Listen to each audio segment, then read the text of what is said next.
வருக வருக நாதர் மகரிஷியை வருக கலைவாணின் மெய்ந்தனை வருக பிரம்மாவின் தவ புதல்வனி வருக வருக என்று வரவேற்று இந்த வழியாக என்னுடைய சிறிய வரவேற்பை உங்கள் மனமாற ஏற்றுக்கொண்டு இந்த குறுந்த இல்லத்திற்கு என்னை காண வந்த காரணத்தையும் அறிய விரும்புகிறேன், வணங்குகிறேன்.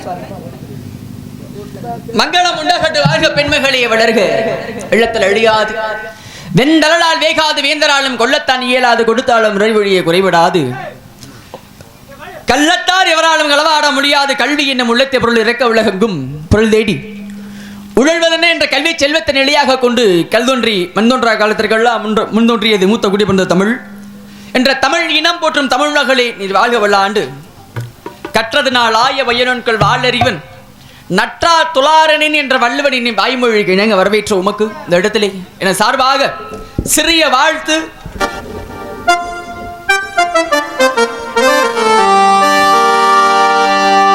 மங்களமாகவே வாழ்வாயம்மா, மங்களமாகவே வாழ்வாயம்மா, மங்களமாகவே வாழ்வாயம்மா, மாதவர் போர் புகழ்ந்து மகிழ்வாயம்மா, மங்களமாகவே வாழ்வாயம்மா.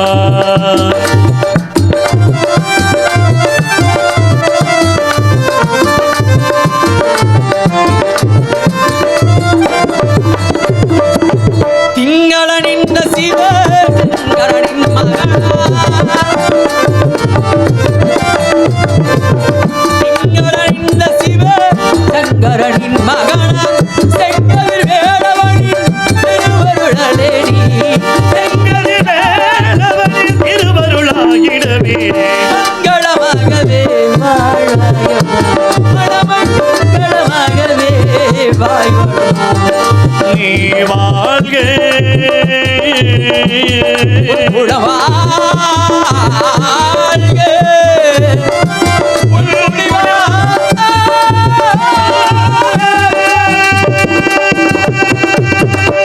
பெருக்கத்து வேண்டும் மனிதன் சிறிய சுருக்கத்து வேண்டும் உயர்வு பெருமைக்குரிய இடம் அடைந்தால் பணியுடன் இருக்க வேண்டும், சிறுமையான சுருக்கத்தில் தன் உயர்வை காக்க வேண்டும் என்ற முறையினோடு இடத்தினுடைய தலைவி என்று பொறுப்பில் இருக்கும் இடத்தில் உன்னை பற்றி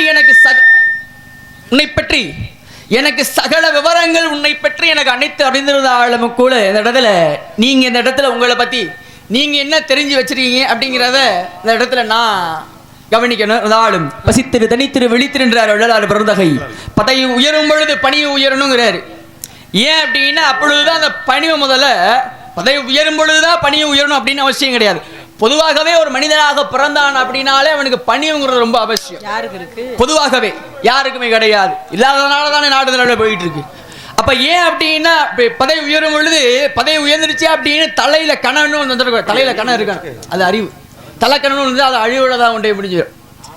அப்ப அந்த பதவி உயரும் பொழுது பணியை உயரணும். அப்படி அந்த பணியை உயர்ந்துச்சு அப்படின்னா எப்பேற்பட்ட பதவியா இருந்தாலும் சரி தன் கூடவே தக்க வைத்துக் கொண்டு ஒரு நல்ல ஒரு நிலைமைக்கு வரலாம் அப்படிங்கிறார். யார் அப்படின்னா வள்ளலார் பெருந்தகை. எப்படின்னா என்ன முதல்ல பசித்திரு தனித்திரு வெள்ளித்திருங்கிறார். அறிவு பசினோட இருடா, தனக்கென்று ஒரு பாணியை வகுத்து தனித்திரு, மத்தாளு பேச்சை கேட்டுக்கிட்டு ஆடாம நமக்கென்று ஒரு பாணியை வகுத்து தனித்திருக்கணுங்கிறார். விழிப்புணர்ச்சியோடு இருக்கணுங்கிறார். எவ்வளவுதான் விழிப்புணர்ச்சியோட இருந்தாலும் ஏமாத்திர உலகம் ஆகி போயிருச்சு இந்த கலகம். அதான் முதல் எழுத்து. ஏன் விசிலு கொஞ்சம் குறைச்சி கூட வச்சுக்கோங்க, ஒன்றும் பிரச்சனை இல்லை, விசிலையும் வராமல் பார்த்துக்கேன். இந்த 3 வார்த்தைகள் இருந்து முதல் எழுத்தை எடுத்து அப்படின்னா பதவின்னு வரும். எப்படி பதவின்னு வரும். அப்போ அந்த பதவி வரும்பொழுது பணிவு அவசியம் அப்படின்னு சொல்கிறார். இந்த 3ஐயும் கடைபிடிக்கணுங்கிறார். இடத்தினுடைய தலைவி அப்படிங்கிற பதவியில கண்டிப்பா பணிவு இருக்குன்னு நினைக்கிறேன். ஆளும் கதையின் முறைப்படி முதல் கட்ட விசாரணையாக உங்களை பற்றி ஒரு விவரம் கேட்டுவிட்டு பண்டு விழிகர் கண்டு மொழி மாதே, பண்டு விழிகர் கண்டு மொழி மாதே,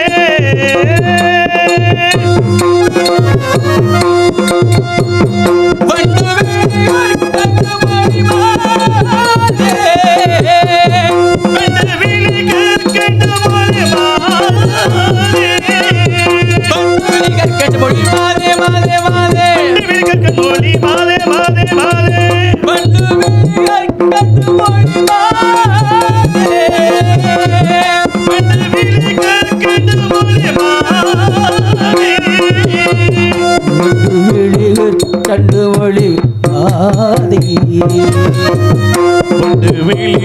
கண்டு மொழி மாதே கல்லூருக்கும் நாடது சொல் இப்போ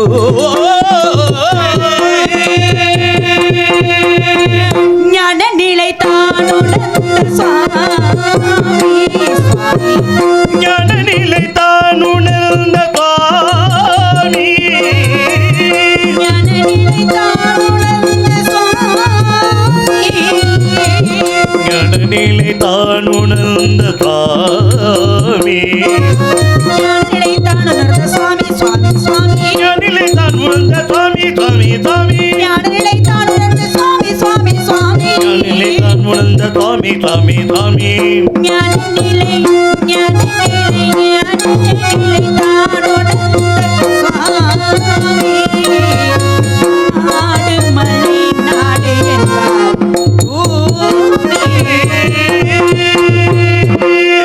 கந்தமலர் இந்து முக பாதே சொல்லுங்க சுவாமி கந்தமலையில் முக மாதே கந்தமலர் இந்து முக பாதே கந்தமலர் இந்து முகமாதே கந்தமலர் இந்து முக மாதே மாதே மாதே கந்தமலர் இந்து முகமாதே மாதே மாதே தந்தை தாய் பெயர் சொல்லு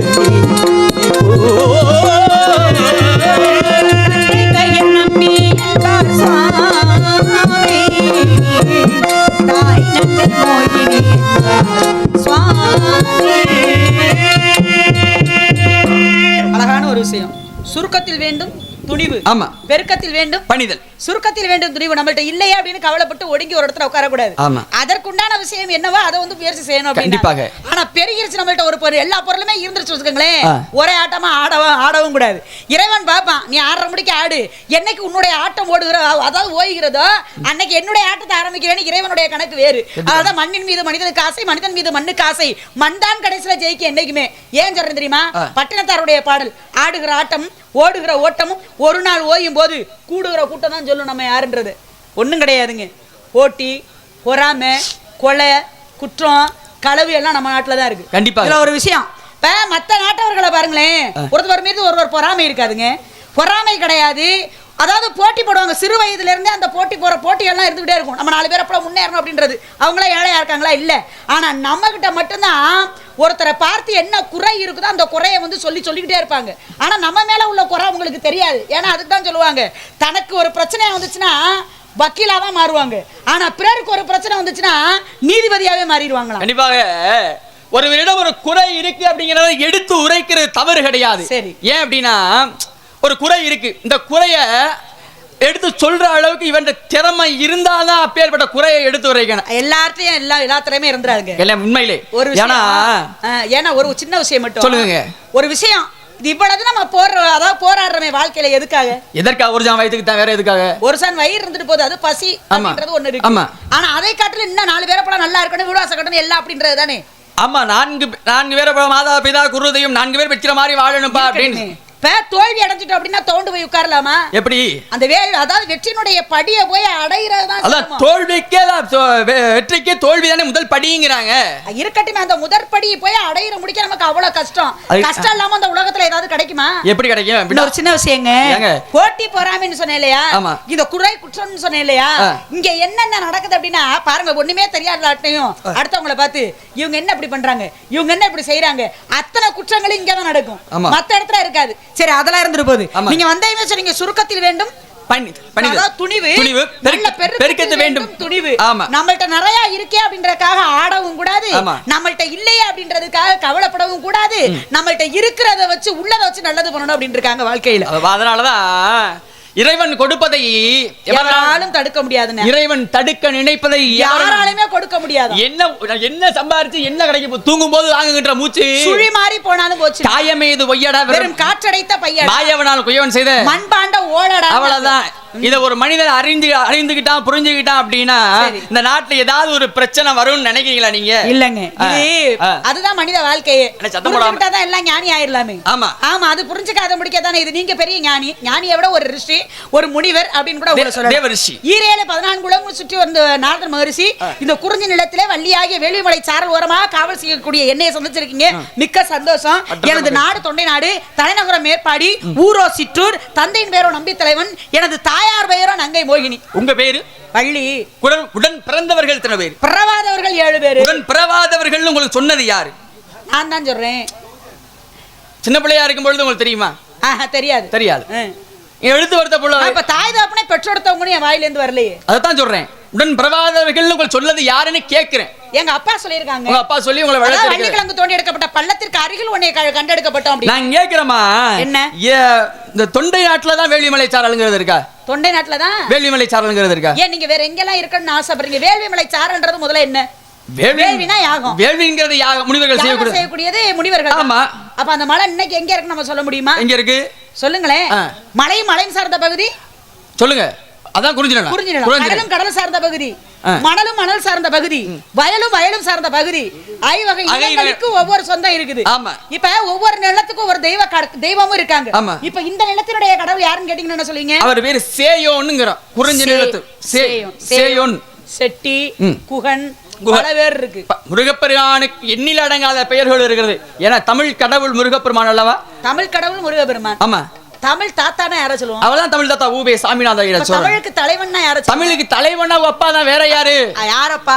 முருகனுடைய அப்பா தான். வேற யாரு? முருகனுடைய அப்பா. ஆமா. இப்ப அப்பன் அப்படினாலே சிவபெருமான் தானே. நமச்சிவாய வாழ்க, நாதந்தாள் வாழ்க, இமைப்பொழுதும் என்னெஞ்சில் நீங்காதாண்டாள் வாழ்க, கோகழி ஆண்ட குருமனிதன் தாள் வாழ்க, ஆகமம் ஆகி நின்ற அன்னிப்பான் தாள் வாழ்க, ஏகன் அநேகன் இறைவனடி வாழ்கங்கிறார். இப்ப சிவபெருமானுக்கு எத்தனை பிள்ளைகள் என்ற கணக்கு தெரியுமா? 3 பேர் தான். யாராரு?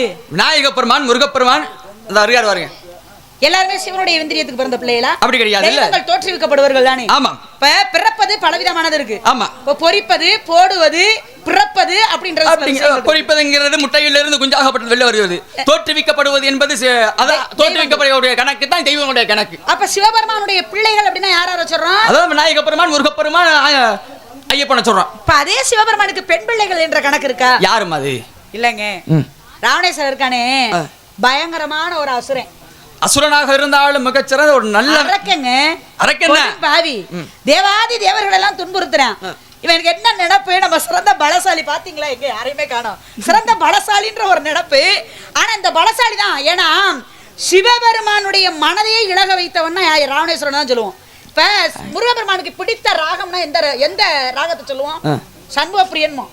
சிவபெருமானுக்கு உரியதுன்னா எல்லா தெய்வங்களுக்கும் ஒவ்வொரு ராகங்களும் இருக்கு. ஆமாம். விநாயக பெருமானுக்கு ஒரு ராகம், சிவபெருமானுக்கு சாமகீதம் என்று சொல்லக்கூடிய சிவனுக்கு அந்த சாமகீதத்தையே பாடி சிவபெருமானுடைய மனசை இழக வைத்தவன் இந்த ராவணேஸ்வரன். அந்த ராவணேஸ்வரரை கைலாய மலையவே பேத்தெடுத்தானாம். எல்லா இடத்துக்கும் போறான், வெற்றி அடைகிறான். வெற்றி அடைஞ்ச திமிரு, இருமாப்பு, தாண்ட ஒரு அகம்பாவம், ஆணவம் அத்தனையுமே இவன்ட்டு இருந்துச்சுங்க. இந்த ஆணவத்தோட நான் ராவணேஸ்வரன் சொல்றேன். உங்களுக்கு ராவணேஸ்வரனுக்கு சம்பந்தமே இல்லை. அப்பேற்பட்டவனுடைய ஆணவத்தை அழிச்சேனா ஒரு நேரத்துல இல்லங்க. அப்பேற்பட்ட ராவணேஸ்வரை கைலாய மலையை பேத்து எடுக்கலான்னு போகும்போதுதான், பேத்து எடுக்க போகும்போது அவனுடைய சிரசாகப்பட்டது மலைக்கு அடியில் சிக்க, ஒரு சிரசை ஒடிக்க, கையை ஒடிக்க, அங்க வீணையாக வாசிச்ச கானம் உங்களுக்கு அந்த கானம்பாங்க. இதுல ஒரு விஷயம் நடந்து தெரியுமா? என்னங்க? சிவபெருமானுக்கு பிள்ளைகள், அதாவது பிள்ளைகள் 3 நீங்க சொன்னீங்க. பெண் பிள்ளைகள் இருக்காங்களா அப்படின்ற ஒரு, இப்ப என் பேர் என்ன வள்ளி அப்படின்ற ஒரு விஷயம் இருக்கு இந்த கதைக்கு. அவளுக்கு அந்த ராவணேஸ்வரே கைலாயமலையை அப்படி பேர்க்கும் பொழுது மலை அசைவுல பார்வதி தேவி பயப்படுறான். பயந்து மழை திடீர்னு நடுக்குது, நிலநடுக்கம் அப்படின்றோம். நடுங்க எல்லாருக்குமே பயந்தானே. அவளும் ஒரு பெண் தானே. எழுந்து ஓடும் பொழுது அவ காலில் போட்டிருந்தாள் சிலம்பு. அந்த சிலம்புகளில் இருந்து தெரித்ததான் முத்துக்கள். அந்த முத்திலிருந்து பிறந்தவதான் நவ வள்ளிகள்பாங்க. அதாவது மரகத வள்ளி, மாணிக்க வள்ளி, புஷ்பரக வள்ளி, கோமேதக வள்ளி, வைடூரிய வள்ளி அப்படின்ற வள்ளிகள் பிறந்தது அங்கே பராசக்தியினுடைய காலில் இருந்துதான். அவங்க எல்லாம் ஒரு வகையில இவங்களுக்கு சகோதரி முறைகள் தான். கண்டிப்பாக. கண்டிப்பா பிள்ளைகள் அப்படின்றது ஒண்ணு இருக்கு. அப்ப பாருங்க ராவணேஸ்வரன் அப்ப ஈஸ்வரன் பட்டம் பெற்றவர்கள் சாதாரண யாராவது ஈஸ்வரன் பட்டம் பெற்ற முடியுமா? விக்னேஸ்வரன், சனீஸ்வரன், யமன் இருக்கான், அவரு ஈஸ்வர பட்டத்தை வாங்கியிருக்காரு. 9 பேர் ஈஸ்வரன் பட்டம் பெற்றிருக்காங்க. சரி, சனீஸ்வரன் வாங்கியிருக்காருன்னா அதெல்லாம் பெரிய விஷயம். அவர் வாங்குறாருன்னா அதை போட அவ்வளவு பெரிய விஷயமா இருக்க முடியாது. ஆனா ஒரு அசுர குலத்துல பிறந்து ஈஸ்வர பட்டம் பெற்றேன் யாரு? மிகச்சிறந்த ஆகச்சிறந்த சிவபக்தன். அதனாலதான் பாருங்க அப்பேற்பட்ட சிவபெருமானுக்கு சிவனையே அழிக்கக்கூடிய ஒரு ஆயுதத்தை சிவபெருமான் ராவணேஸ்வரன் கொடுக்கிறாரு. எப்படி? சிவனை நோக்கி தவம் இருக்காரு. அவருடைய தவத்தை வச்சு என்ன ஆகுறாருன்னா, நான் என்னை யார அழிக்க நினைச்சாலும் நான் திருப்பி அழிக்கிற மாதிரி எனக்கு ஒரு ஆயுதத்தை கொடுன்னு சிவபெருமான்டே கேட்கிறாரு. சிவனையே அழிக்கிற மாதிரி ஆயுதத்தை கொடுக்கிறார். அந்த ஆயுதத்துக்கு பேர் என்ன? அதான் சந்திரஹாசம்னு பேரு. அப்பேற்பட்ட ஆயுதத்தை தக்க சமயத்தில் இப்படித்தான் பயன்படுத்தணும்னு கொஞ்சம் சுய நினைவோடு இருந்திருந்தான்னு வச்சுக்கோங்களேன், ராவணேஸ்வரனுக்கு இறப்பு என்பதே கிடையாது. ஒரு மனுஷனுக்கு 6:45 அரையும் காலும் தொட்டான்னு வச்சுக்கோங்களேன், சனீஸ்வர பகவான் தொட்டார் வச்சுக்கோங்களேன், ஈஸ்வர பகவான் கூட சொல்லலாம். இந்த சனீஸ்வர பகவான் ஒரு மனிதனை தொட்டா மீண்டும் அந்த மனிதனை தொடுவதற்கு 30 வருஷம் ஆகுமா. ஒரு முறை சனீஸ்வர பகவான் ஒரு மனிதனை தொட்டு விட்டார்னா மீண்டும் அந்த மனிதனை தொடுவதற்கு 30 வருஷம். இதெல்லாம் கிரகம் அந்த எல்லாத்தையும் சேர்த்து வரக்கூடியது ஒரு விஷயம். அதுலயும் இந்த சனீஸ்வர பகவான் தெய்வத்தையுமே விட்டு வச்சாரா? ஆனாலப்பட்ட சிவபெருமான் காத்தல், அதாவது படைத்தல், காத்தல், அழித்தல், அருளல், மறைதல் என்று சொல்லக்கூடிய 5 தொழிலுக்கு சொந்தக்காரர் சிவபெருமான். ஈஸ்வர பட்டத்தை போட்டு கொடுத்தது அந்த சனி பகவானுக்கு அந்த வேலையை கொடுத்ததே இவர்தான். ஈஸ்வர பட்டத்தை கொடு, எதையோ கொடு, நீ என்னத்த உலகத்துல உள்ள அனைத்து ஜீவராசியை அழிச்சாலும் உன்னை அழிக்கிறது நானா தான் இருப்பேன். அழிக்க முடியல, ஆனா பிடிச்சாரு. அவர் தான் சனீஸ்வர பகவான். அதனாலதான் சொல்லுவாங்க சனியை பிடிக்க நார கழுற பிடிச்சு முழுங்குச்சா அப்படிங்கிறாங்க. அதாவது நாரையாக வந்தது சிவபெருமான், நாரையாக மாறுகின்றது சிவபெருமான் தடாகத்தில் வந்தது. எது? அதான் கழுத்து மீனாக மாறியதான் சனி பகவான், சனீஸ்வர பகவான். அதனாலதான் அது பழமொழியாகப்பட்டவர் சனியை முடிக்க நாரை கழுற பிடிச்சு முழுங்குச்சா அப்படிங்கிற ஒரு பழமொழி. எத்தனையோ கோயில்களுக்கு போறோம்ல, ஆமாங்க, அந்த கோயில்களுக்கெல்லாம் போற கை தட்டி கும்பிடுற, அதாவது கை தட்டி கும்பிடுற தெய்வமும் இருக்கு. கை தட்டி அதை அப்படி மாத்திட்டாங்க நம்ம ஆளுங்க. அது என்னன்னா, சிவனுடைய ஆலயத்திற்கும் போறோம், அதே மாதிரி மகாவிஷ்ணு பெருமாளுடைய ஆலயத்திற்கும் செல்றோம். போகும்பொழுது எந்த ஆலயத்துல அமர்ந்து வரணுங்கிறீங்க? எந்த ஆலயத்துல அமர்ந்து வரணுமா? அதான் சிவனுடைய ஆலயத்துல அமர்ந்துதான் வரணும், நம்மளுடைய ஆலயத்துல உட்காரக்கூடாது. அதான் அதுக்கு தான் காரணம். போறாங்க, போயிட்டு சிவனை வணங்கும் பொழுது எல்லாம் போய் சாமி கும்பிட்றதெல்லாம் இறைவனை நினைத்து பக்தியோட இறைவனை வணங்கிய காலமெல்லாம் முடிஞ்சு போச்சு. தன்னுடைய கஷ்டத்தை எடுத்து வரைக்கத்தான் இப்ப சாமி கும்பிட்றாங்க. விழுந்து சாஷ்டாங்கமா நமஸ்காரம் பண்றோம்ல, ஆண்களுடைய உடம்பில் உள்ள பாகங்கள் பூமியில எந்தெந்த பாகம் படணும்ன்றது இருக்கு. இதனாலதான் பெண்கள் இறைவனை விழுந்து வணங்க கூடாது. பெண்களுடைய அந்த மார்பகம் என்பது பூமியில படா, இதுக்கு ஒரு கணக்கே இருக்கு. இதெல்லாம் அப்ப சிவனுடைய ஆலயத்திற்கு போறோம். சிவனுடைய ஆலயத்திலே சென்று அவரை வணங்கி விட்டு சற்றங்க அமர்றோம். அங்கே அமர்ந்த உடனே என்ன செய்ய அப்படின்னா, சிவன் சொத்து குலநாசம். அப்ப சிவனுடைய ஏதாவது ஒரு தூசியாகப்பட்டதாவது ஒட்டி இருக்குமா தன் மீது.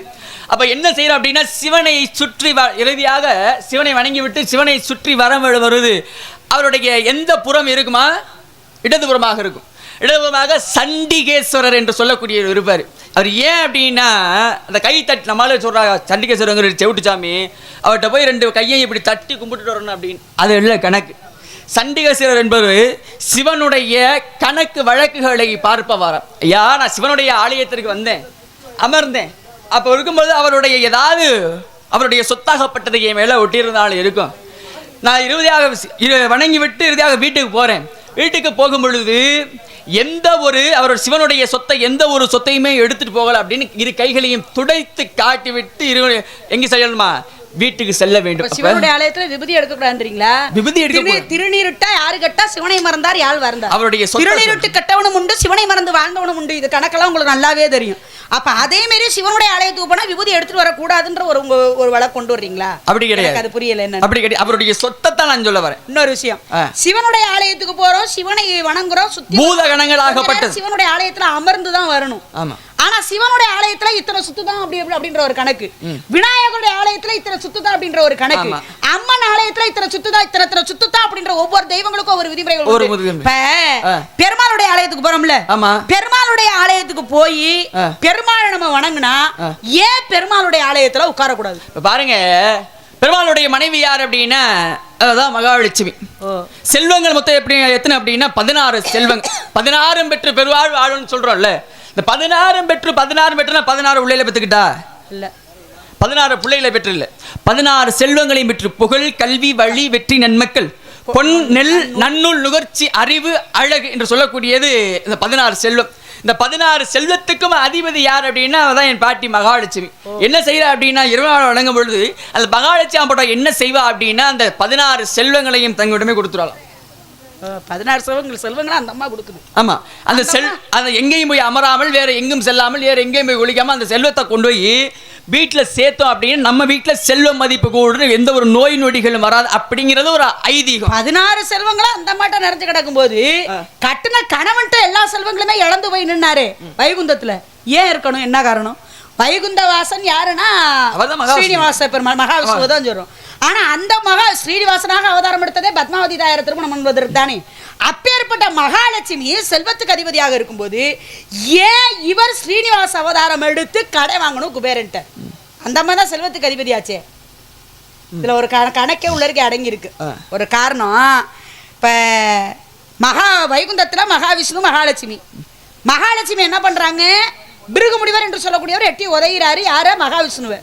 எங்க உதைகிறாரு? இதயத்துல உதைகிறாரு. எங்க உங்க இதய கமலத்துல குடியிருக்கிறவன்னா நான் இருக்கும் இடம் பார்த்து அந்த முனிவர் உதைகிறாரு. நீங்க என்ன கோவப்படாம அவருடைய காலை பிடிச்சு தடவி கொடுக்குறீங்களே, இதுக்கு மேல உங்கள்ட்ட நான் இருக்கலாமா? அப்ப அங்க உதைச்சது என்ன உதைச்சதுக்கு சமம் தானே அப்படின்னு பார்வதியாகப்பட்ட கேட்கிறான். மகாலட்சுமி செல்வத்துக்கு அதிபதி. ஆமா, மகாலட்சுமி போனதுமே வைகுந்தமே இருண்டு போயிருச்சு. மகாலட்சுமி போனதுமே அதாவது வைகுந்தமே இருட்டடைஞ்சு போயிடுச்சான். அந்த அப்பேற்பட்ட பாருங்க, எல்லாமே செல்வங்கள் அனைத்தும் போயிருச்சு மகாலட்சுமி போகமே. ஏன்னா செல்வத்துக்கு அதிபதி அவதானே. அப்ப இதுல இருந்து என்ன தெரியுது? ஒரு ஆம்பளைக்கு பொம்பளை இல்லைன்னா முடிஞ்சு போச்சு. அதுக்குன்னு எல்லா பொம்பளை இல்ல, கட்டுன பொண்டாட்டி இல்லைன்னா முதல்ல இதுதான் விளக்கமே. அப்ப பாருங்க, ஒரு சின்ன விஷயம். இன்னைக்கு இப்ப கட்டுன புருஷன் படுத்திருக்கும் போது மனைவி வந்து காலை பிடிச்சு விடுறாங்கல்ல, இதுக்கும் மகாவிஷ்ணு மகாலட்சுமிக்கு ஒரு சம்பந்தம் இருக்கு. எப்படி? மகாலட்சுமி எந்த நேரமும் காலை பிடிச்சு விட்டுட்டே இருப்பா. சனீஸ்வர பகவான் எந்த இடத்த உடம்புல தொடுறாரோ இல்லையோ பாதத்துல போய் பட்டுன்னு உட்காந்துருவாராம். ஏன்னா நல்லது தீயது அனைத்துலயுமே இருப்போம் இல்லையா? அப்பேற்பட்ட மகாவிஷ்ணு வெளியில் போயிட்டு வைகுந்தத்துக்குள்ள வந்தா மகாலட்சுமி போய் காலை தான் பிடிச்சு விடுவானாம். ஏன்னா இந்த கை இந்த முட்டி என்று சொல்லக்கூடிய இந்த இடத்துல மகாலட்சுமி வாசம் செய்வதாக ஐதீகம். அந்த கைப்பட்டதுமே சனீஸ்வர பகவான் அங்க இருக்க மாட்டாங்க அப்படின்றது ஒரு விஷயம். இதனாலதான் பாருங்க அன்னைக்கு மகாவிஷ்ணுவை பிரிஞ்சு போய் பூலோகத்துல பத்மாவதி தாயாராக அவதாரம் எடுக்கிறார். அந்த பத்மாவதியை திருமணம் பண்ணுவதற்காக இவர் என்ன அவதாரம் எடுக்கிறாங்க? ஸ்ரீனிவாச பெருமாளாக அவதாரம் எடுக்கிறாரு. ஸ்ரீனிவாசனா இன்னைக்கு எதை சொல்றோம்? ஏழுமலை. எங்கடா சொல்லபதி? திருப்பதி. இன்னைக்கு திருப்பதி போறோம்ல. ஆமா, திருப்பதி போனா திருப்பம் ஏற்படும்ன்றாங்கல்ல. எப்படி திருப்பம் ஏற்படும்? திருப்பதி போறோம். ஆமா, இன்னைக்கு மலையில மேல பூட்டி வச்சிடுறாங்க. இதுங்களுக்கெல்லாம் பொறுமை இல்லாம எல்லாம் என்ன செய்வாங்க தெரியுமா? என்னப்பா கொடுமை இது, ஏன் தான் அப்படி அடைச்சு வைக்கிறாங்க, இவ்வளவு நேரம் வைக்கிறாங்களேப்பா, இது என்னது அப்படின்றதுல திட்டுவாங்க. கண்ட வார்த்தையில திட்டுறது. ஆனா அவங்க வந்து சும்மா அடைச்சு வைக்கலங்க. அந்த ஸ்தலத்தினுடைய எல்லா விஷயங்களும் தெரிஞ்சதுனாலதான் மலையின் மீது அடைச்சு வைக்கிறாங்க. காரணம் என்ன தெரியுமா? சந்திரனுடைய ஸ்தலம், சந்திரன் குளிர்ச்சி. நம்ம எவ்வளவுதான் கோவப்பட்டு திருப்பதி சென்றால் திருப்பம் ஏற்படும். அனைத்து என்னென்ன சொத்து தகராறு இருக்கலாம், என்னென்னமோ தகராறு இருக்கலாம், அதெல்லாம் கோபம் தானே. கோபம் அதிகம் ஆயிடுச்சுன்னா ஒரு மனிதனுடைய உடம்புல வெப்பம் அதிகமாயிரும். அதிகமாயிருச்சுன்னா பல விதமான வியாதி. இந்த கோபம் தனியன், அந்த உஷ்ணம் தனியன் அப்படின்னா திருப்பதி போனால் திருப்பம் ஏற்படும். ஏன்னா அது சந்திரனுடைய ஸ்தலம். சந்திரன் என்று சொல்லக்கூடிய குளிர்ச்சி தரக்கூடியவன். அந்த ஸ்தலத்துக்கு போனோம்னா நம்ம குளிர்ச்சி ஆகும் அப்படின்றது ஐதீகம். அதனாலதான் 11 மணி நேரம் இருக்கணும் அந்த மலையின் மீது. 11 மணி நேரம் இருந்தால் மட்டுமே நாம் நினைத்த காரியங்கள் அனைத்துமே மோட்சம் அடைய முடியும்ங்கறாங்க. இப்ப திருப்பதி மலை அவ்வளவு இருக்கு, 7 மலை. இந்த 7 மலையா உருவாவதற்கு ஒரு காரணம். அன்னைக்கு கோவர்த்தனகிரியை 7 நாள் தாங்கினாராம் தன்னுடைய சுண்டு விரலாலே. மகாபாரதத்துல கண்ணனாக அவதாரம் எடுத்து 7 நாள் தாங்கினதுனாலதான். அது காரணம் என்ன தெரியுமாமா? சொல்லுங்க. ராமாயணத்துல மொத்தம் எடுத்தது மகாவிஷ்ணு எடுத்தது மொத்தம் 9 அவதாரம். மச்சம், குருமம், வராகம், வாமனம், நரசிம்மம், பரசுராமா, ராமா, பலராமா, கண்ணா, கல்கி.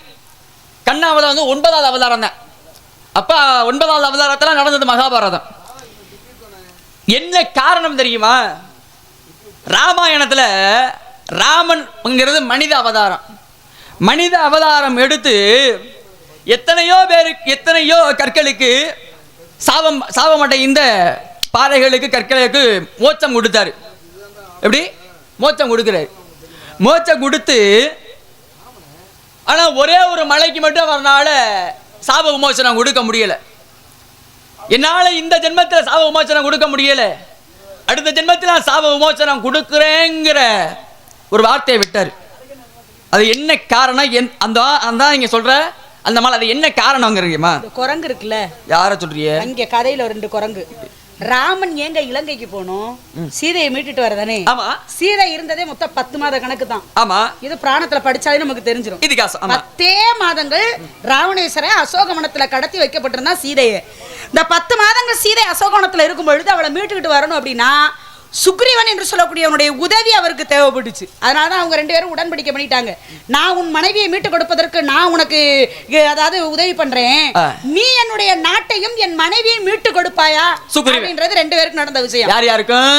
ராமனுக்கும் சுக்ரீவனுக்கும். வாலியுடைய சகோதரி, வாலியினுடைய சகோதரன். ஆமா, 2 பேரும் குரங்கு தானே. 2 பேரும் குரங்கு தானே. அந்த 2 குரங்கு யாருக்கு பிறந்துச்சுன்ற விஷயம் இருக்குல்ல. சொல்லுங்க. 2 குரங்கு யாருக்கு பிறந்துச்சுன விஷயம் இருக்குல்ல. ஆஞ்சநேய பெருமான் ஒரு குரங்கு தானே. அப்பேற்பட்ட ராவணேஸ்வரனையே அவனுடைய ஆணவத்தை அழிச்சதே அந்த குரங்கு தான். எந்த குரங்கு? வாலியாகப்பட்டவனாக இந்த குரங்கு. இங்க சாட பேசுற வழி வச்சுக்க. இந்த குரங்குனா இந்த குரங்க சொல்லுங்க. அந்த கதையில வர்ற அந்த குரங்கு.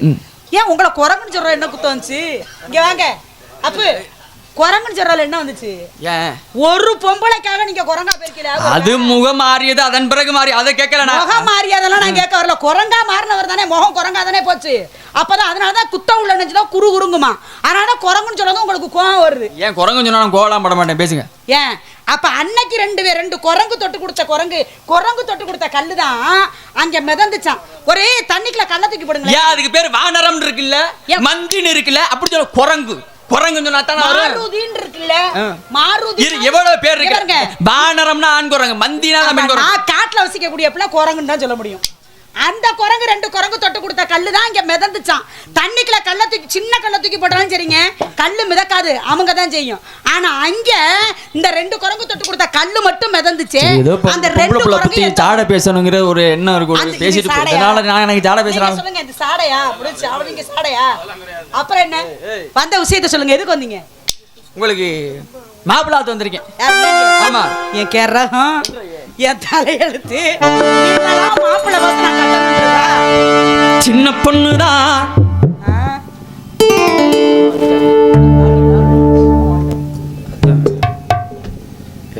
நீங்க எப்படி பண்றீங்க?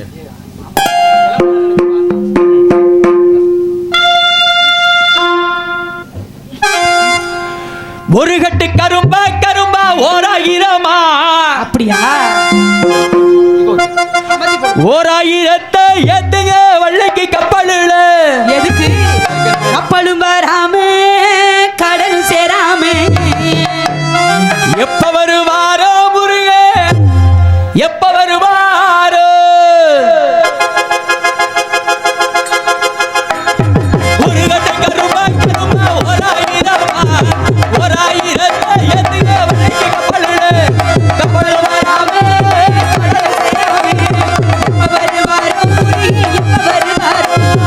எப்ப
கூடி கொடுப்பதுங்கள் கோத்திரத்தின் முறையோ.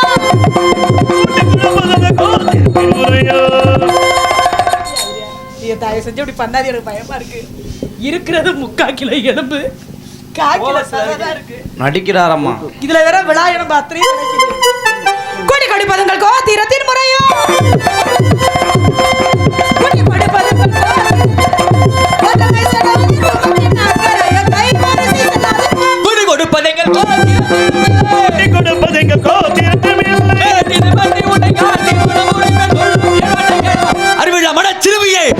இன்று சூரியன் மறைவுக்குள்ளாக உனக்கு வந்த கந்தோடு வீரர்கள் திருமணம் செய்து என் கண்ணால் கண்டு மகிழ்வேன். இது சத்தியம், சத்தியம், சத்தியம்.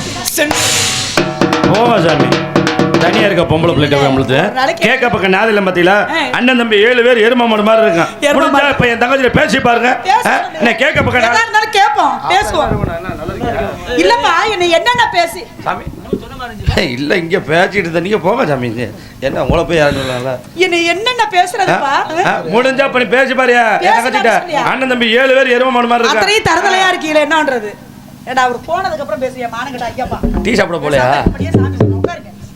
கந்தா இல்ல ஒரு நாளைக்கு இந்த பையன் விளைக்கிற முடியும். கந்தா, கடம்பா, கதிர்வேலா, கார்த்திகேயா, உமையை எண்ணி அனுதினமும் பூஜித்து வரும் நான் உமை விரைவில் அடைவதற்காகவே நாரதர் மகரிஷியிடம் அவ்வாறு பேசினேன். மன்னித்து விரைவில் வந்த என்னை திருமணம் புரிவாயா? என்ன கோபால், அப்ப இவ்வளவு தூரம் நடந்தது அம்புட்டு நடிப்பா? அத்தனை நடிப்பு கோபால், நடிப்பு. சாமி சார்